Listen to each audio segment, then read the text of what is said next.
Wars, attempts for peace, discussions on how to resolve conflicts and how to rescue hostages, mediation efforts, large negotiations in all parts of the world. Today, I have the distinct honor and pleasure to welcome Mickey Bergman, the CEO of Global Reach. It's a global NGO, a non-for-profit organization for the work on rescuing hostages. My name is Dr. Marios Eftimiopoulos. I'm the CEO of Strategy International, and this is Prime Analysis.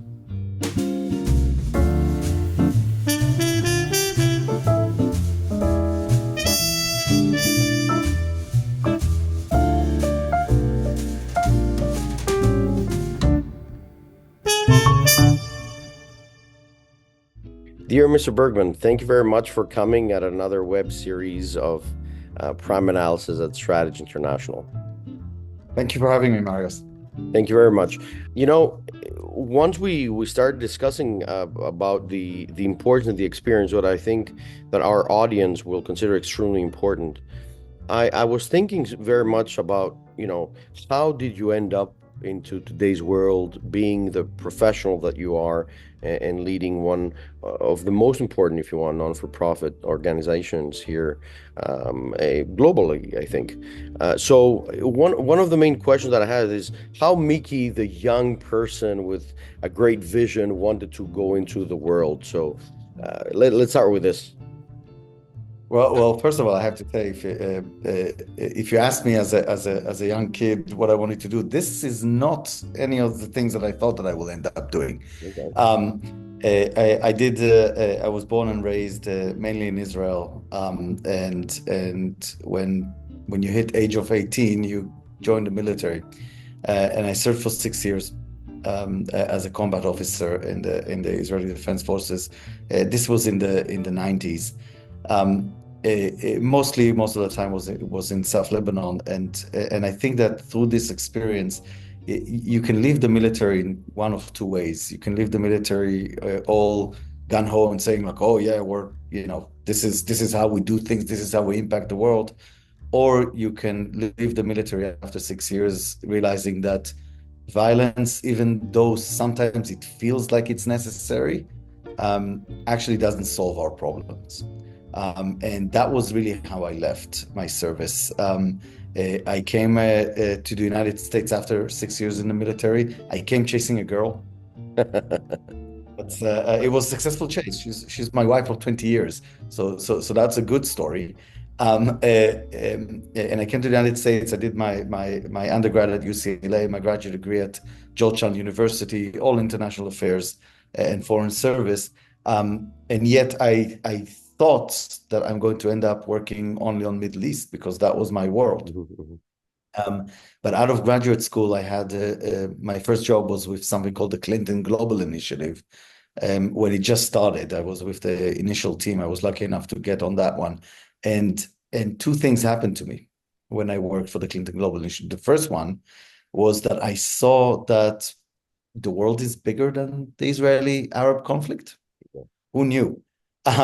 I found out the world is bigger and it's very, very interesting. That was one. The second thing that I found out through the experience of the Clinton Global Initiative is the role that non-government entities have in international relations. And it blew my mind. I just didn't know that it was that impactful. And it shifted my thinking of work on diplomacy and international relations and how vast and how many opportunities are there in this. From there, I got a random phone call one morning after the inaugural Clinton Global Initiative conference from this guy, Bill Richardson. And I pick up the phone and there's this, like, he had a really rough voice and he's like, hey, is this Mickey Bergman? I said, yes. I said, this is Governor Bill Richardson of New Mexico. I need you to pack your stuff and get yourself to Santa Fe. You're coming with me to Khartoum. And I'm telling you, Marius, not only did I not know Governor Richardson at the time, I didn't know the man existed. Right. And it was a really random phone call. And I had to figure out very quickly whether this is an opportunity of a lifetime or whether it's a stupidest mistake I do before my head gets separated from my body going into Sudan at the time.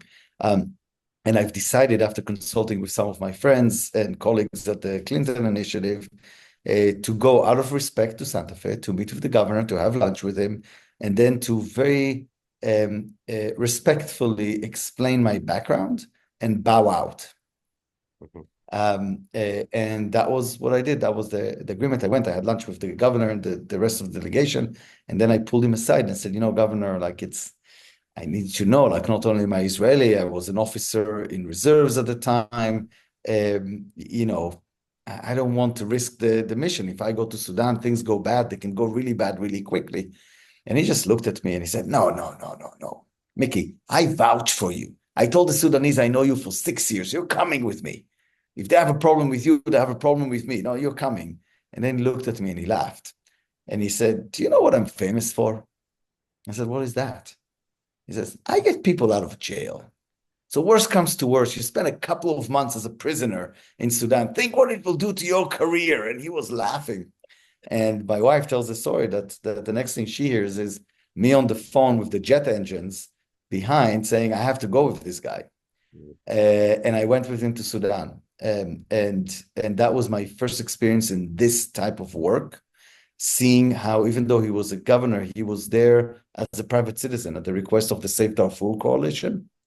And we met with the president of Sudan, and we achieved things without any authority or without any leverage. And I saw how the personal interaction and the ability to communicate and connect with people, even if you disagree with them, enabled us to influence the way that they're making decisions.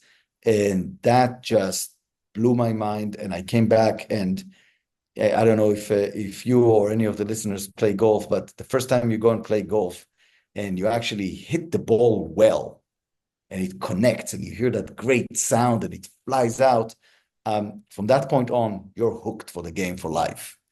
And that was kind of my experience with Governor Richardson. I couldn't look away. I couldn't do anything else. And it took me some time until I started working with him little bit, and then it became basically everything that I was doing. And I was working with him for about 17 years. And that's kind of how I got into it.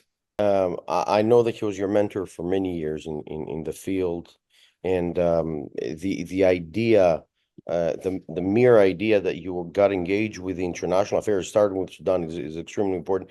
And to tell you the truth, this is one of the reasons why I was very cautious in the beginning to talk a bit about how influential you can be in the world.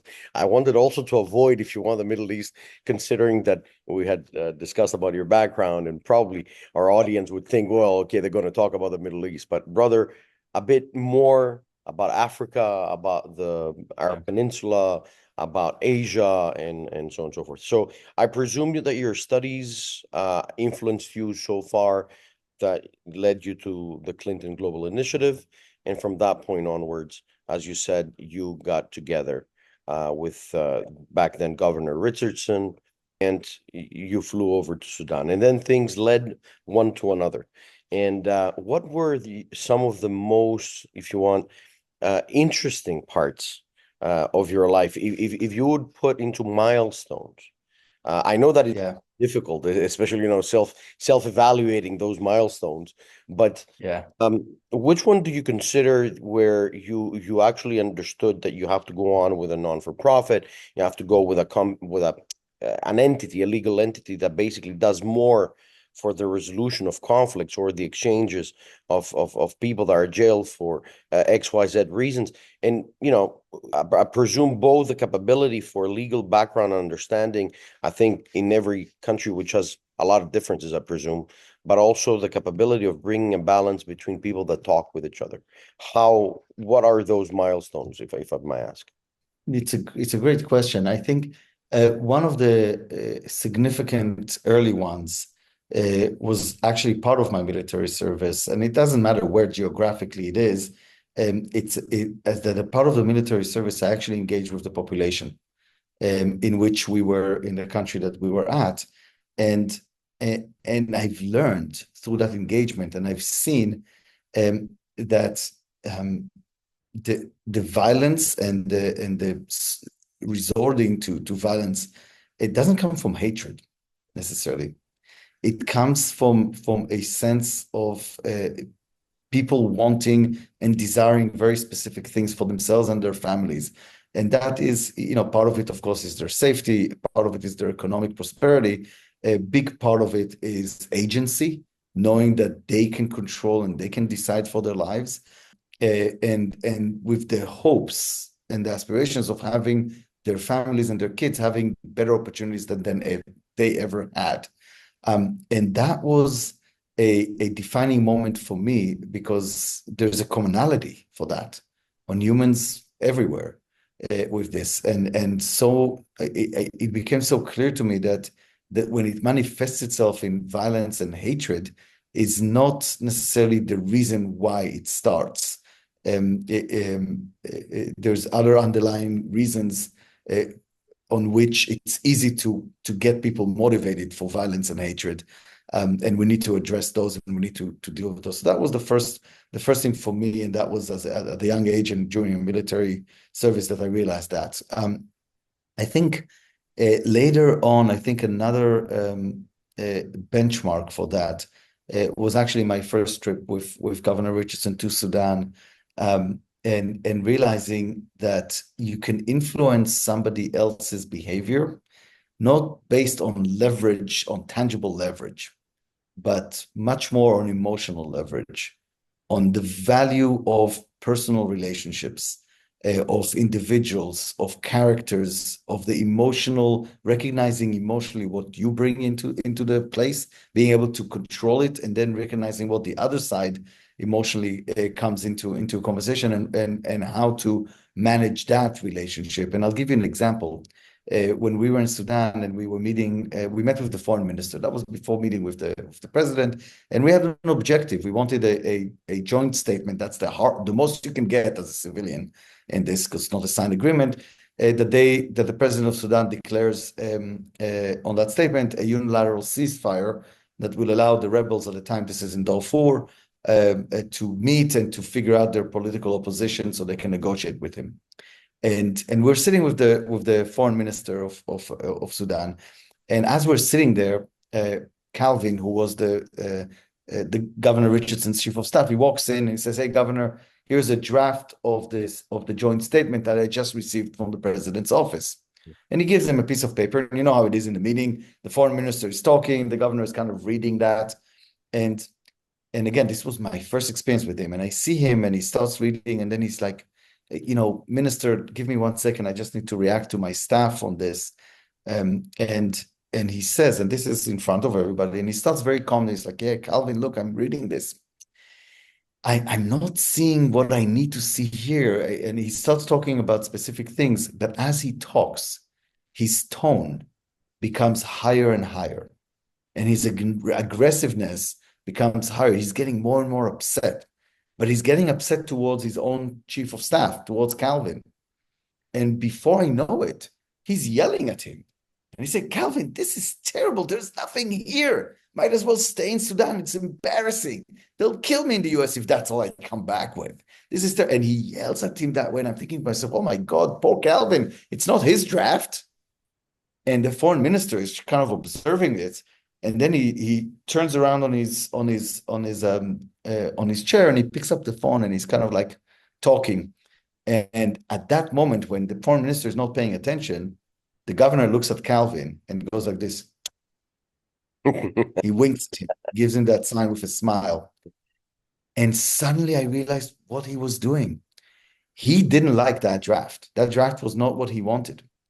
But had he directed his anger towards the foreign minister, the foreign minister would have gone defensive, and we wouldn't see any change. Because he directed his anger towards Calvin, the foreign minister was observing this. He was calling the president's office saying, "We need to fix this." Right. And by the time we were done with that meeting, we had a new draft. And that to me was like, wow. And for Governor Richardson, that was not intellectual, by the way. That was a gift. That was an instinct. He did things like that all the time, and I've learned from them.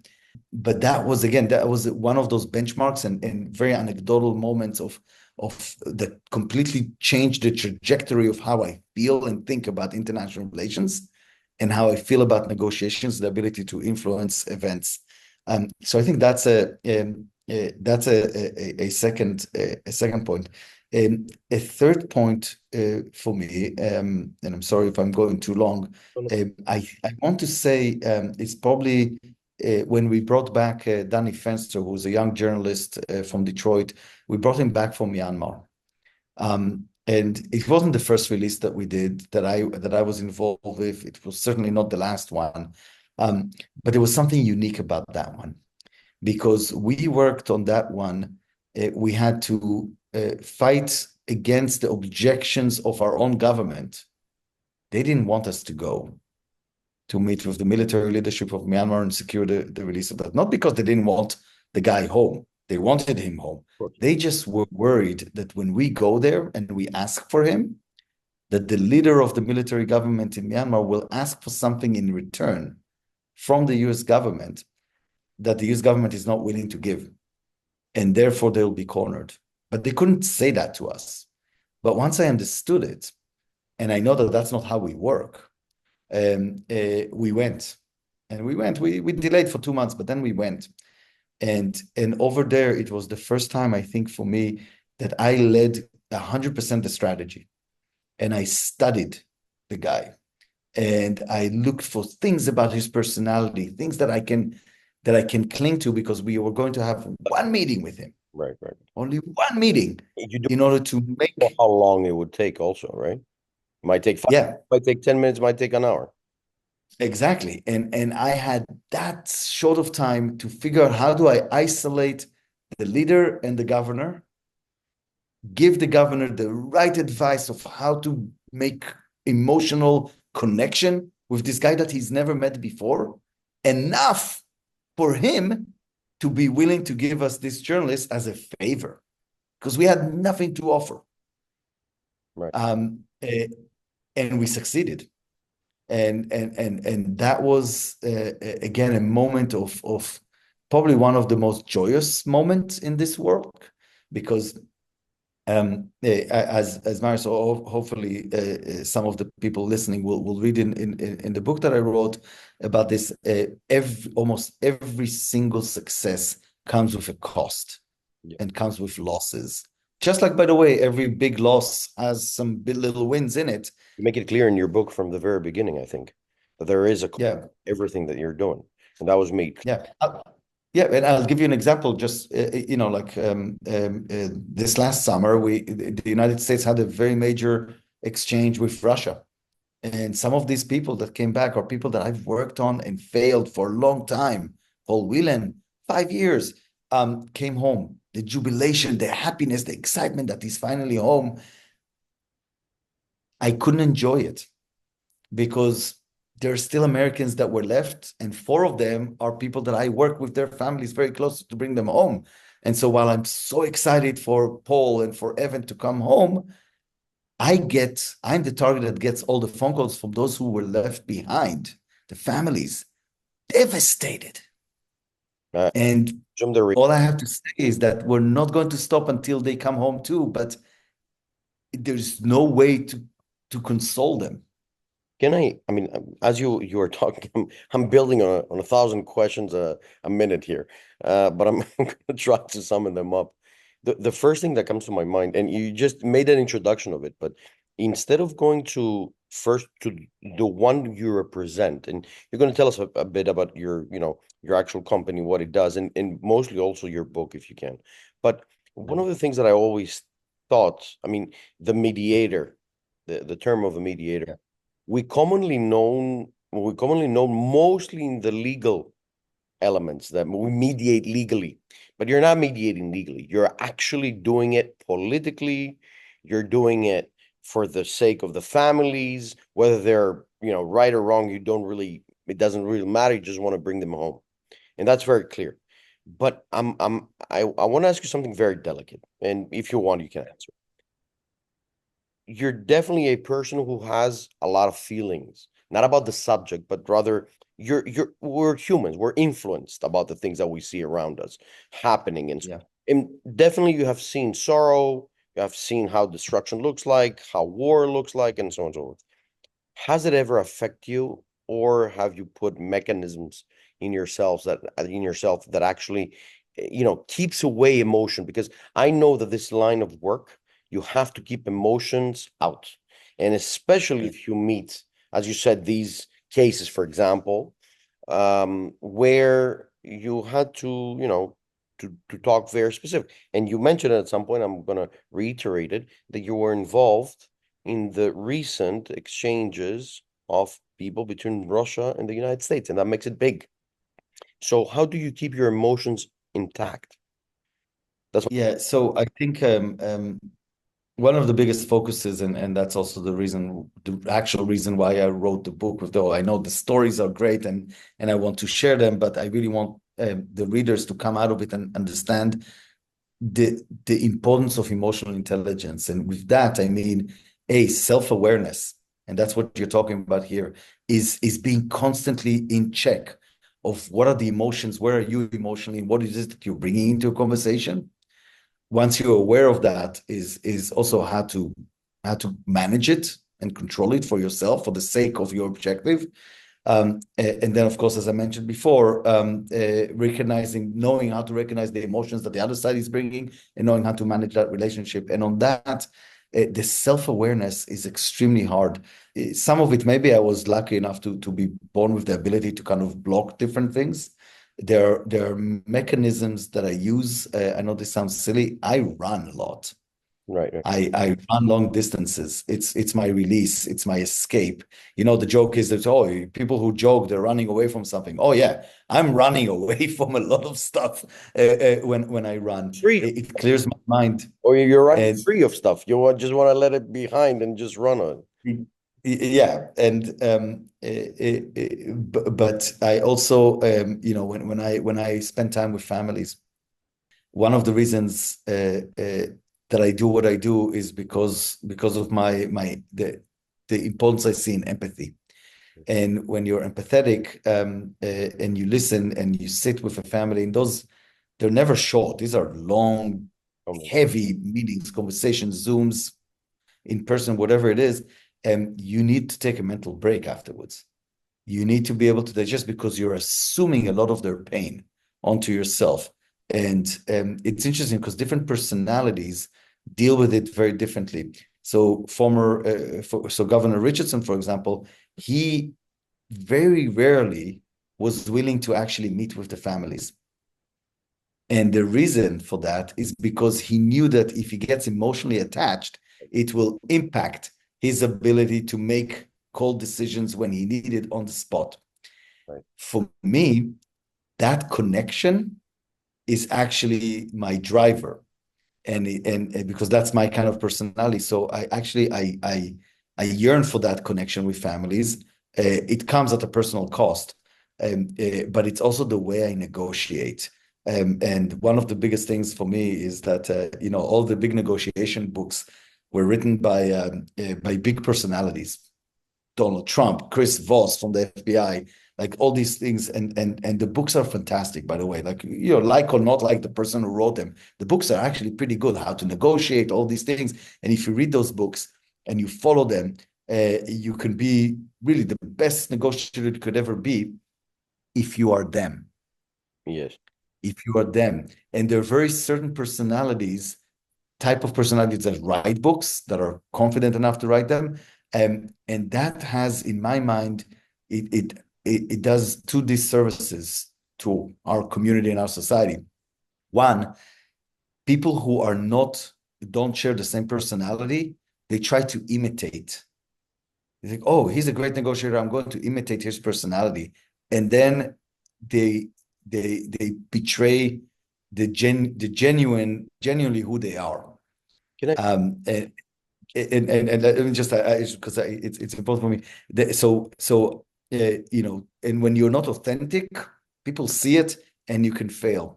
And the second part for me on this is that people who know that they don't have that personality then think, oh, I can't be a good negotiator or a good mediator because I don't have the same personality. And we lose a lot of talent because of that. Because at the end of the day, There's different ways and different mechanisms in which different personalities can be very effective negotiators. Right. But they need to be self-aware, and they need to be able to put in check their emotions and negotiate accordingly. While you're talking, I'm making another thousand of questions again, and I cannot sum them up somehow. One of the things that just popped up my mind while you were just doing this last sentence is fake personalities. Yeah. So I guess you're good at reading fake personalities. Yes, I think I am. I'm also I choose to be a little naive. Right, right, Um, um, uh, because I feel like because I feel like I need to be. I know the cost. right. Every now and then, me being naive is going to cost somebody burning me, and it's going to hurt. And at first, when somebody burns you, when you believe them or you trust them on something, and you're like, oh, I'm never going to trust anybody ever again. And then after a couple of weeks, you say, wait a minute, I'm not going to let that person define the way I live my life. And so you choose to be slightly naive, knowing that it's going to come at some point and cost you, but that's fine. But yeah, I think it is clear, and it's not just because I have any special gift. I think most people, if they actually spend the time, take a step back, look at somebody, as charming as they might be, charismatic as they might be, you can tell whether somebody is authentic and somebody is not. And that might be the most important characteristic for me when I deal and negotiate or mediate with people. I guess that you cannot sit down and discuss anything with anyone if there's not like 2% will, if I may say that. And the psychological positiveness of the possibility, even to sit down and discuss, creates a momentum. Yeah. Now, I think these are the elements that you mentioned on your book. So I want to go now, instead of making further questions on that element, because I think I would call what you just told us, if I could title it, it's psychological resilience. What you just done is psychological resilience on yourself, on your client, on the people you want to work, and you put like red lines into the things, not for the best optimal, if you want, result. But let me go down into a bit your book. At which point, which was, because while I was reading your book, I realized you took a decision to write about the book, but at that moment of writing, something happened. What was the element that happened that led you to say, okay, I need to write the book now more than ever before? Again, it's a great question. The funny thing about the book, those who wrote, because this was my first book, and Give us the title, maybe give us the book, so we can introduce a bit. yeah, the book is called In the Shadows: True Stories of Hostage Negotiations of Americans abroad, and it's kind of my story of 18 years of doing this, and it tells the stories themselves. It's not an academic book. It's not a how-to book. It tells the stories and behind the scenes. And one of the things with it, people think, oh, you're negotiating for the release of hostages. That means that you're negotiating against the hostage takers or the people who hold these people. It's like, yes, but that's just one part of it. Many times, as not only hostage mediator, you're also negotiating with your own government, because once you realize you achieved the most feasible pathway to get somebody home, you still need to convince your own government to do it, and that sometimes it's even harder than the captors in doing this. So the book itself took me a year to write, but it was a 6-year project. Right. So I started thinking about it and actively pursuing it in 2018. And that was just a short time after we were able to bring back Otto Warmbier, who was an American student that was captured in North Korea. And I spent 18 months of my life completely obsessed over that case. And I went to Pyongyang a couple of times. We worked on all of this. And eventually, when he came home, again, seems like success. He came home. He came home in a coma, and he died 5 days later.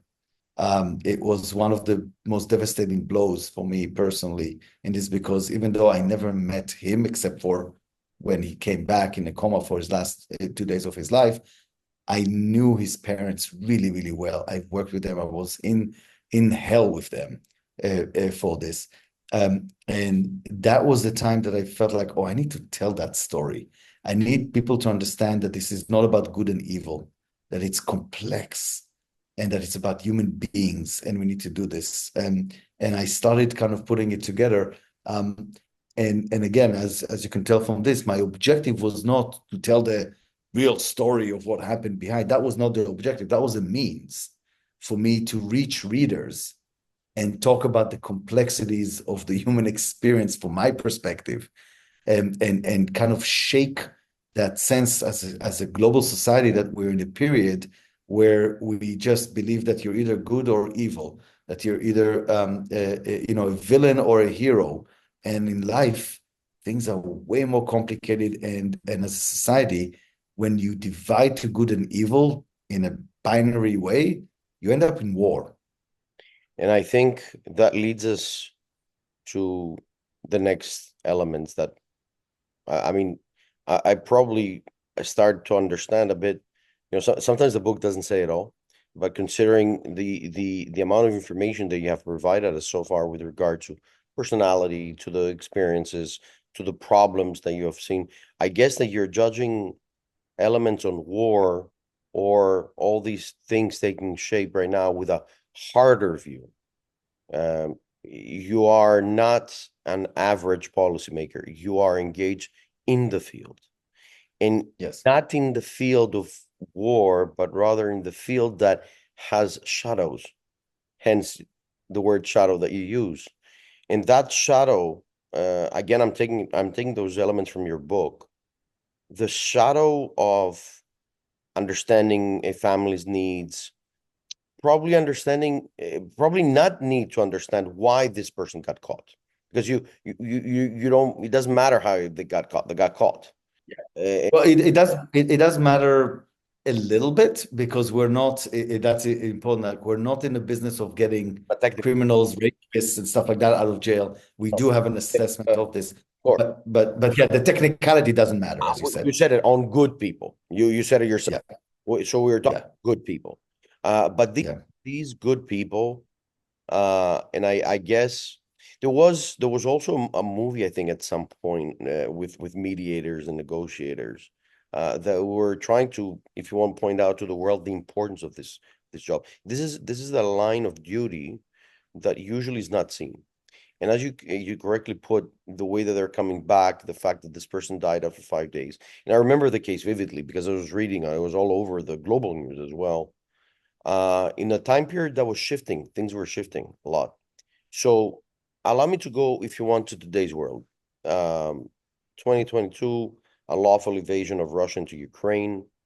Uh, uh, Prior, a lot of accusations, a lot of considerations about spy work, throwing out diplomats one way or another, catching people innocent from that way, or journalists being considered to be spies, or people trying to influence disinformation, false news, fake news, and so on and so forth. yeah, That create also the momentum, if you want, for catching people, sometimes because of their passport only, because they're there at the wrong time or the wrong place. That's how I see it. What do you think? Do you think that these exchanges that are taking place, and as you said earlier, you've taken part in some of the most recent, if you want, exchanges, major powers, Russia and the United States, and you pointed out the rest of the families still having some of their family members still being caught in Russian jails. How do you think this is this whole issue is evolving? Because I think that people are probably thinking about volatility. We live in a volatile world, ev more than ever before. And I'm trying to find the correct words, and I don't know if these are the correct words, but the mere fact that we have to think the correct words in putting, specific standards is the element that makes me consider that we are in a volatile environment. And that yeah. volatile environment is one of the reasons also why we started Strategy International in that perspective, to just bring people together and discuss, Yeah. because we consider also that the dialogue of civilizations no longer exists in a way, Yeah. and we have failed on that as humans, I think, in totality, whether you're one side or the other. But how do you think this world is evolving? Are we going to see more exchanges and hence going into what we call politically possibility of conflict resolution, or a possibility of intensive, if you want, negotiations in the year to come, let's say? How do you envision these things? Um, a, a complicated question. I think um, first of all, I think you're right. The world is transitioning, and when it starts, we typically don't really see it. It takes us a little bit to see it, but systemically, we're moving from a period that we've had for about 30 years of a unipolar kind of world into a multipolar world, and it wasn't clear if it's a multipolar world or tripolar or two-polar world. It's a multipolar world, and in that there is this period of different alliances and different bilaterals that are starting to shape. It's not yet blocks. Right. It has the tendency to get into blocks. But the main thing for me in this is, I talk a lot about the release of political prisoners and hostages. We called it the intervention, but we cannot have successful intervention without years of engagement. Years of engagement is exactly what you're talking about. This dialogue, this meeting of societies, of cultures, of people, political oppositions in it, not around the conflict, Right, but around other issues. And I'll give you an example in the works that we've done on the negotiations of mediation for Brittany Griner and Trevor Reed, the Americans that were held in Russia. Part of it was for me to travel and to meet nonstop with my Russian counterparts. And when you meet with Russians, one of the things they tell is like the meetings are very long. They're always very long. They're several hours. And it always starts, for me, in my experience, with a couple of hours in which I'm sat down and somebody's explaining to me how the world is. yeah. And now, if I were a diplomat, I would have to protest and pound my fist and say, no, no, because you hear some pretty big accusations in this case. I'm not a diplomat. I don't need to protest. I take this as a great opportunity to learn and hear the authentic narrative of how they see the world. Because, Marios, there are very few people, and I have not met anybody who is pure evil. People don't wake up in the morning thinking, "Oh, I'm evil. Let me see what evil I can do." There's something, the way they see the world, the way they see their own role in it, that explains to them that what they're doing is right. And I can absolutely disagree with that narrative, but in order for me to be effective, I need to know what that is. And with the Russians and listening to the way they see the world and the way they explain Ukraine and all that, I disagree with it. But hearing it, I understand why President Putin has support of the Russian people, despite the hardships that this whole thing is put on them. It allows me to understand emotionally what they're dealing with. And again, I'll give the example of on Russia. Those who have paid attention to Russia over the years know that there's this sour, significant sour point. I don't want to minimize it. And the fact is that the Russians have sacrificed or lost 28 million people in World War II. And you would hear it from them over and over again, from the military leadership, political leadership, that the West would not have been able to beat the Nazis without the Russian sacrifice in the East. And they're right about that. It's also right the other way around, that without the Western work, the Russians would not have been able to beat the Nazis either.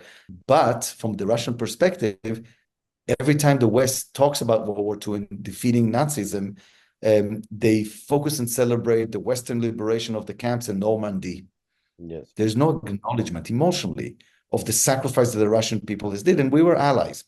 And that we know, and so we knew that that was kind of like a chip on the shoulder. It was a part of narrative, and it's not an inaccurate narrative. It is. But what I've heard, and I was in Moscow the eve of the invasion to Ukraine, not intentionally, it's just we were there negotiating for the release of Trevor Reed and Paul Whelan at the time. It was an added narrative to this that Putin has added to this, and because the Russian people have for years been led to think and to feel that they lost the Cold War for one of two reasons. One, their system was inferior to the system of the West, or second, they as people were inferior to the people in the West. Now, as a Russian, that's not something, these are not good options. You're resentful of hearing that narrative. It's a lose-lose. And here comes Putin and says, yeah. No. I will change. It's not about the inferiority of the Russian people, and it's not about the inferiority of the system. We started the Cold War with a deficit of 28 million people who died in World War II, who were not just Russians. They were the engine. They were the young men that were supposed to be the engine of our economy. And so we started with that deficit, and the West made sure that we never catch up. And that, again, whether you agree with it, disagree with it, irrelevant. If you're a Russian, you say, oh, it's not my fault. It resonates, it falls into receptive ears. And unless you understand that, you're missing what is possible and what is Putin's narrative and how he explains the war in Ukraine and the price that they need to pay for it. And if you understand that, for example, one of the things that the United States could have done, just on the eve of the war, there was a famous speech by President Biden on February 22nd, so 2 days before the war started. And he went, in front of the American people, and he started, who in God's name made Putin the ruler of of sovereign states and stuff like that? What if President Biden, knowing what I just said, would have gone on that speech and said, before I talk to the American people, I want to talk to the Russian people. You, the Russian people, and us, we fought shoulder to shoulder to fight Nazi Germany. You paid a terrible price for it, as did we. We could not have won this war without you. You could not have won this war without us. Let's not make a huge mistake here. Right. And just start on that thing. It's not an apology. It's not anything. It's an emotional acknowledgement of something, understanding the narrative. We probably would not have stopped the war, but it would have put a dent in that narrative. The case in Ukraine, however, dates back further back than 2022. Of course. If we could title it, due to the lack of time, obviously, but if we could title it, it would be, waiting to happen, or in the making. Yeah. Yes. Because the story I agree. of Ukraine, I think it goes back also in 2006, where Putin is asking, in one of the major conferences, he's asking Angela Merkel, if I'm right, in Germany, he's asking, where do we belong? And that inferiority things has to do with where do we belong? Are we Eurasian? Are we Asian? Are we European? What are we? And he never got his answer. And I think at that moment he decided that inferiority thing that people sees Russia with should be exchanged. But now he needed to, look, he's at the end of his career. His legacy is to bring back Russia to be toe to toe with NATO. He's done with Russia being put down, and the means for him to do it was, we think about it, we look at Ukraine and we say, oh my God, look at that, the great Russian army can't beat little Ukraine.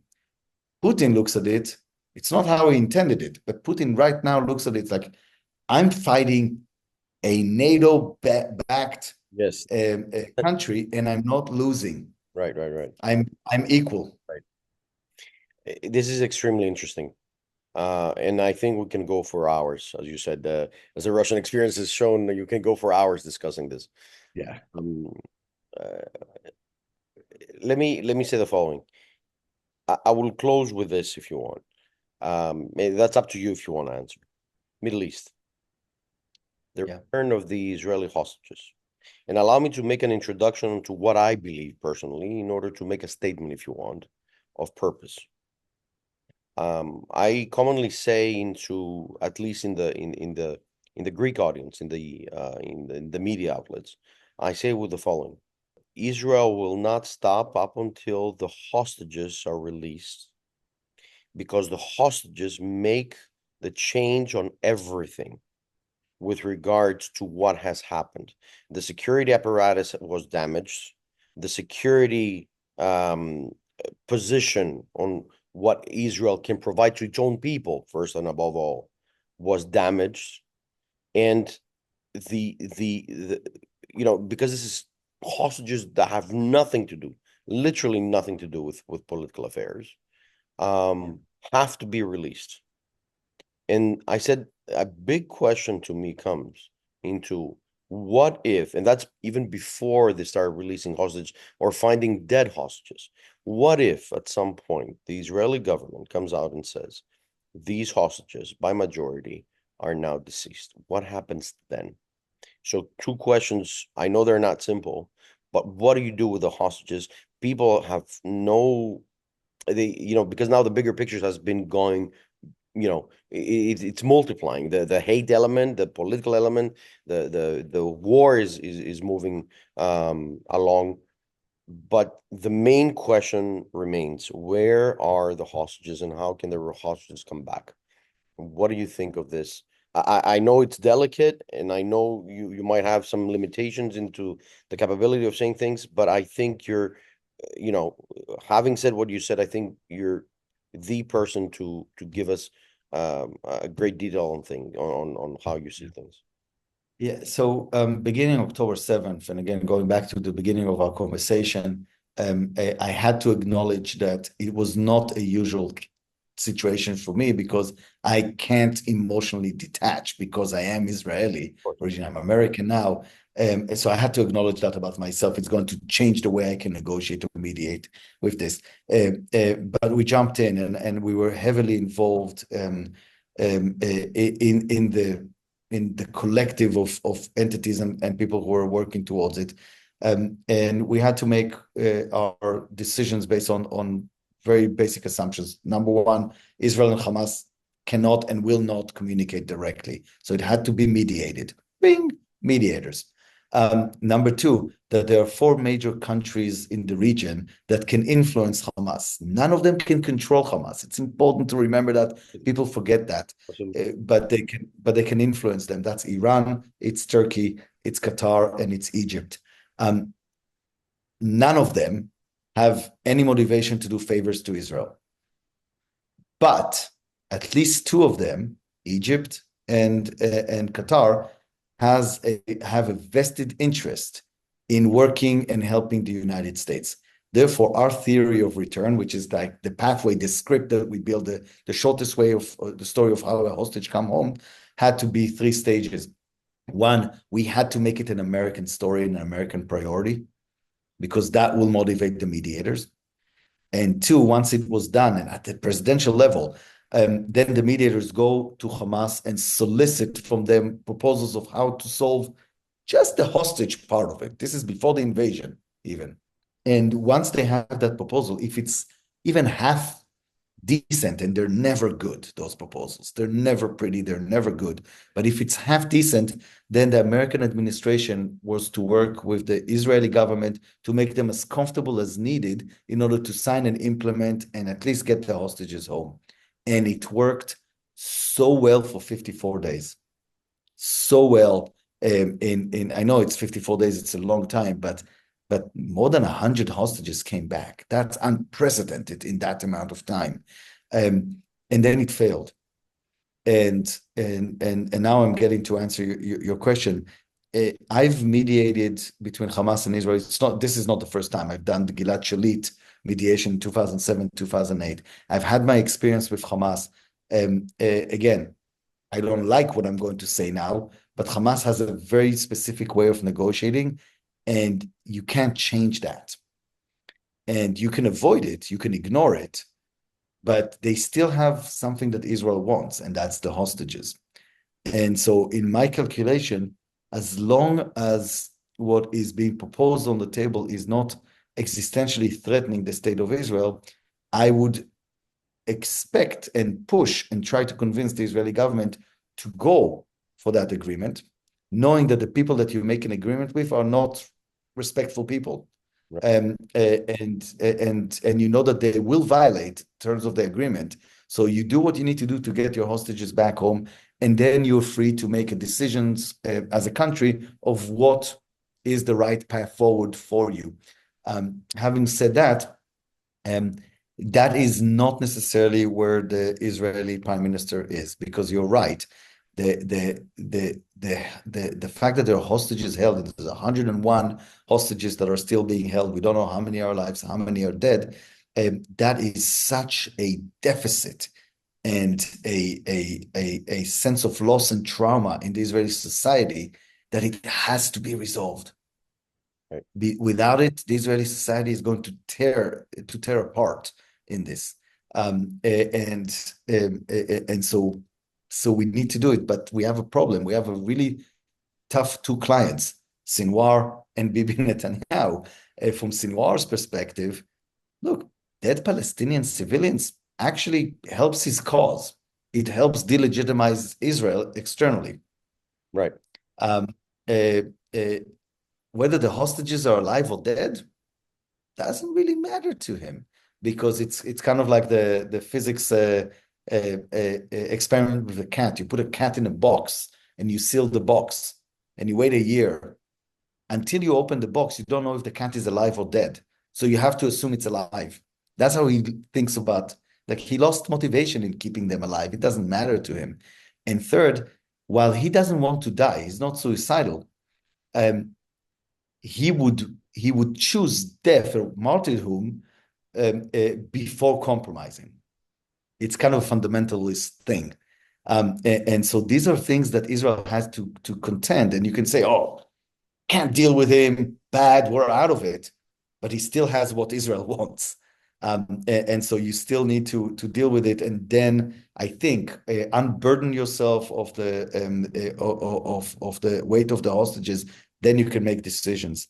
I'm not optimistic that we're going to get many hostages back from that. I think it's possible, but as a mediator, knowing the red lines and knowing where the sides the clients are at, this is really, really tough. So one of the things that I do, and I work with a lot of the families, is look for creative ways to do side small deals, because every single hostage that you can rescue right now alive is just a life that you saved. Well, last question. Yeah. We are in the vicinity, in the proximity of the Middle East. And as you know, Cyprus, a divided island, a conflict island, it becomes even more complicated once you're here, considering that if you start dealing with the local elements, every family is a different story. That relates very much to presumably a lot of stories where you have divided areas of or countries or people.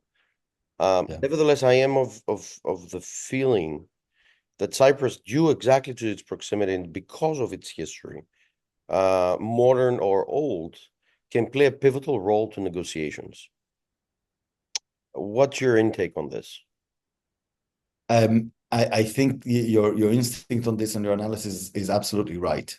There's an added value. It's how to quantify it, and both on the experience of Cyprus and the proximity, both geographically and culturally, that lends itself to have more influence than foreign mediators into a situation. It might be really hard to do this when it comes to Israel and Hamas, but when it comes to Israel and the Palestinians, when it comes to Israel and the Arab world, and specifically when it comes to Israel in the northern border, Lebanon, Syria, I think Cyprus as both a neighbor and a part of the Eastern Mediterranean, but still emotionally removed from, and nobody has any accusations against Cyprus from that side, it lends itself for Cyprus to actually play a significant role, I think, in being able to mediate in this. Right. Well, Mickey, thank you very much for this Thank you. very, very interesting discussion. I know that we said initially that I wish that also Senator Richardson would have been with us together as well. And I know you've done a great deal of work, and I thank you very much also for accepting to come to Prime Analysis. This was one of the most, I think, important discussions that I've had in my professional life, and I'm honest on this, especially because in the political science affairs, one of the most important values that I think are important is to bring sides together to discuss and most importantly mediate away from these important elements that relate with legal issues, political issues. There's some issues you can't politicize. There's some issues that you have to solve. And I think these are the issues that create a momentum. Now, whether this momentum can be effective in a political world is a different story. But thank you very much. Thank you. Appreciate it. For your great discussion. And, I hope to see you again. I hope to see you again in person, either in the United States or Cyprus. For that matter, you're more than welcome to join us anytime you wish. And thank you very much. Thank you very much, sir. Thank you. Thank you. I really, really appreciate it. Thank you. Thank you all for watching another episode of our web series, Prime Analysis. Please like, share, subscribe, and follow into our social media and YouTube channel. My name is Dr. Marios Eftimiopoulos. I'm the CEO of Strategy International. And remember, impact makes a difference.